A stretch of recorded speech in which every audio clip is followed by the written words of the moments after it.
There are men whose names never echo in rooms, not because they failed, but because they functioned. He was one of them, the kind who got through every task, followed every rule, and made no noise doing it.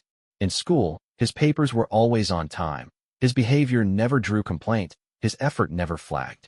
And yet, the reward was always the same. A polite nod, a generic, good job, and the sound of the teacher's voice moving on. No stickers, no stars, no extra glance of pride. He wouldn't have said he was neglected. That word felt too big, too dramatic. But somewhere in the back of his mind, in the space between memory and imagination, lived the image of a board.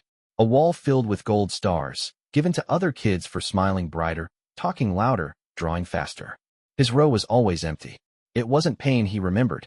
It was the pause, the absence, the tiny flicker of hope that someone might notice how much effort he put into disappearing perfectly. He learned not to expect praise, and so he stopped looking for it. But the board never went away. Even now, decades later, in moments of stillness, he sometimes sees it again, blank, silent, untouched. Not because he did nothing, but because what he did was never quite the kind of something that gets celebrated. And so he became a man who functions, quietly, reliably, invisibly. A man who still walks through life with that invisible board behind him, and one missing star that no one ever thought to give. Most men wouldn't call it hunger. They'd call it discipline, focus, independence, the quiet ability to keep going without asking for anything in return. And yet, underneath all that strength, there's a space that was never fed. Not with applause, not with noise, not even with words, just with the kind of acknowledgement that says, I see what it cost you to stay quiet this long. He learned early that waiting to be noticed was dangerous. It made the days longer. It made the silence heavier. So he adapted. He didn't cry for approval. He didn't act out to earn praise. He convinced himself that the gold star he never got didn't matter, that it was childish to want recognition, that real men don't ask to be seen. But the body doesn't lie, and the nervous system stores what the mind denies. To this day, when someone gives him the slightest compliment, a real one, not empty politeness, his breath changes. The muscles along his back brace for a second, like they're not sure what to do with softness. There's a pause in the chest, a flutter in the throat, a small pull behind the eyes. He doesn't cry. He just resets, quickly, professionally, and laughs it off. According to Carnegie, men like this don't suffer from ego. They suffer from emotional starvation that was never named. They don't want the spotlight. They just want someone, once, to mean it when they say, you did well. You matter. I'm proud of you. But when the hunger has been denied for too long, even a simple phrase can feel too intimate, too threatening, like light hitting a room that's lived too long in the dark. So he swallows it, and says thank you, and changes the subject, and walks away, still carrying that invisible space where the star should have been. He still remembers the day in school, the one that shouldn't matter anymore, but somehow stayed. It was art class. His younger brother had drawn something bright and crooked and full of imagination. The teacher smiled wide, clapped, and stuck a star right at the top of the page. He had drawn two. Clean lines, careful colors, no mess. The teacher nodded. No sticker, no praise, just moved on. He told himself it was fine.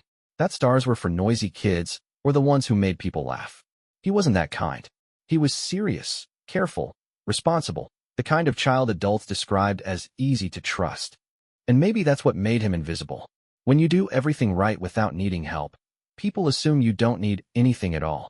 Carnegie often said that the most overlooked are not the loud or the troubled, but the quiet ones who adapt too early. Praise becomes unnecessary because expectation replaces it. Affection becomes transactional, tied to performance.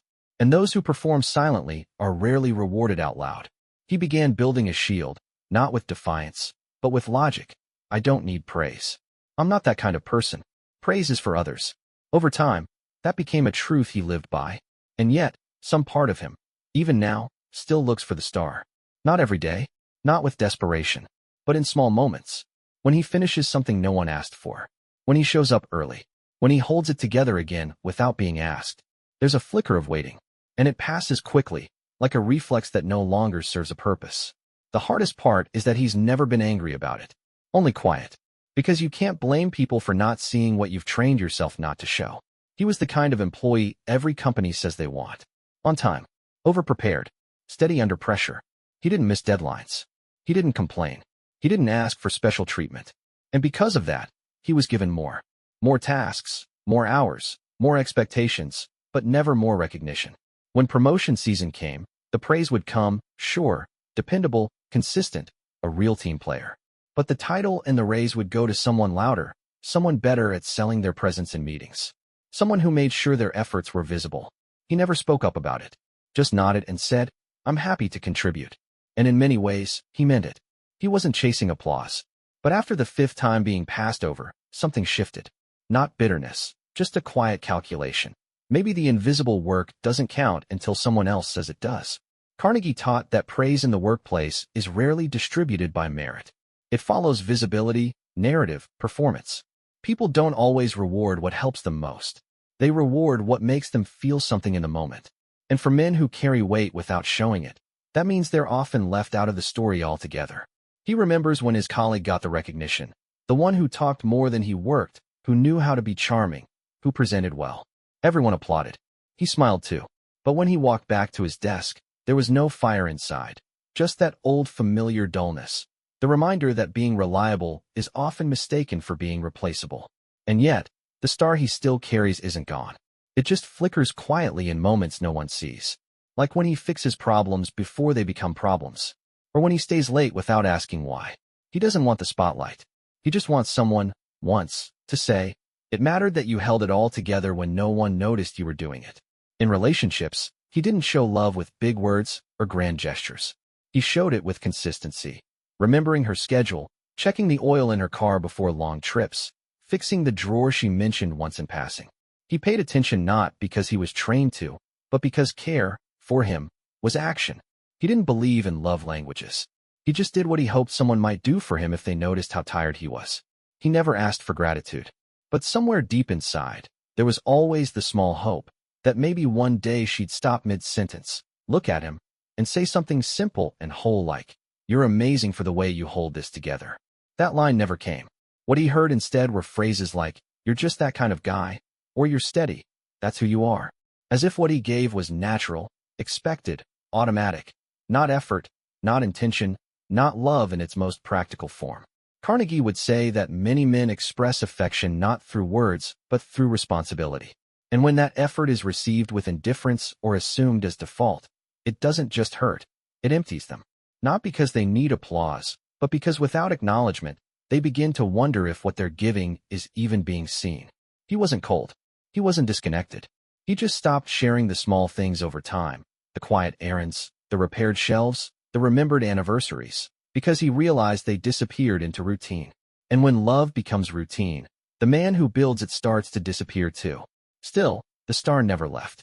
It flickered in the way he noticed her favorite tea was almost gone and replaced it without telling her. It burned softly when he stood in the kitchen late at night, alone, wondering if anyone had noticed the effort it took to make everything feel easy. There came a time when even his quiet system stopped working. The routines, the strength, the long-held habit of holding everything in, all of it began to crack under pressure he could no longer name. It wasn't a dramatic collapse. There were no loud breakdowns or public displays. It was more like erosion. He stopped sleeping deeply. Meals lost their taste. He showed up to work, came home, completed every task, and somewhere between those motions, something inside detached. But no one noticed. Because he had trained everyone around him to believe he didn't need help. And because he never said a word, they assumed nothing was wrong. Carnegie once wrote that the most reliable men often suffer in silence because they were never taught the language of support, only of service. When he fell inward. And since there had never been visible signals, people mistook his stillness for stability. He could be dying inside and still ask how everyone else was doing. He didn't resent them. He barely felt anything. That was part of it too, the emotional flattening. He wasn't sad. He wasn't angry. Just gone. Like a room with the lights turned off long before anyone knew someone was still sitting in it. The star, in those days, felt permanently out of reach. Not rejected, just forgotten. He no longer waited for it. No longer imagined it. And yet, its absence remained the most consistent part of him. A small, cold space behind the ribs where validation used to hope to land. And because he didn't scream, because he didn't name the pain, everyone assumed he was fine. That's the thing about being the one who always holds the weight. When you let go, people don't hear a crash. They just notice it's suddenly harder to breathe that it happened in passing. The kind of moment most people forget by lunch. A coworker, younger, new to the team, said it quietly after a long day. "You're the kind of person I want to become. I just want you to know that." He didn't look up immediately, just smiled faintly, nodded, said, "Thanks," and went back to whatever he was doing. But inside, something unfamiliar happened. It wasn't emotion exactly. It was sensation. The breath caught midrib. The skin along his forearms prickled. His eyes blinked a few times more than necessary, and his throat felt tighter than it should. It wasn't even the words that struck him. It was the way they landed, like they found a part of him he'd buried so deep he forgot it had ever been waiting. Carnegie taught that the first compliment a man believes after years of silence isn't about ego, it's about memory. It awakens something early, unfinished, unresolved. And that's what it did. For a second, he saw the board again. The one from childhood, the one where all the other names had stars. Only this time, one small, imagined star flickered beside his own name. Not bright, not shiny, but present. For the first time, he didn't tell anyone what that sentence meant to him. Didn't mention it later. But that night, as he washed the dishes, the words repeated in his mind without permission. "I'm proud of you." For words that didn't change his life, just reminded him he still had one. He didn't cry, but for a few seconds, the numbness cracked, and warmth came through. He doesn't wait for applause anymore. Not because he stopped needing it, but because he started recognizing what he gave, even when no one else did. The dishes he cleaned without being asked. The advice he gave without making it about himself. The way he kept showing up, even after the part of him that wanted to be seen stopped expecting it. He looks back and realizes he was never truly invisible, just unread. He had always been writing in a language few people understood, the language of showing up without reward, of loving through consistency, of caring without a spotlight. And now, without ceremony, he begins to reread his own story differently. Carnegie would say that some men never learn to believe in themselves until they stop waiting for permission to do so. He didn't need 20 compliments.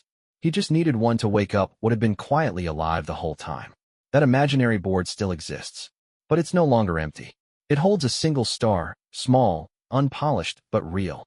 Not because someone finally gave it to him, but because he finally gave himself credit for carrying it through every year, every room, every silence. The star was never about recognition. It was about truth. The truth that a man can live his whole life unseen and still be full of value. And when he finally sees it for himself, he no longer asks others to. So now, he doesn't speak louder. He simply stands differently. Not taller, just more whole.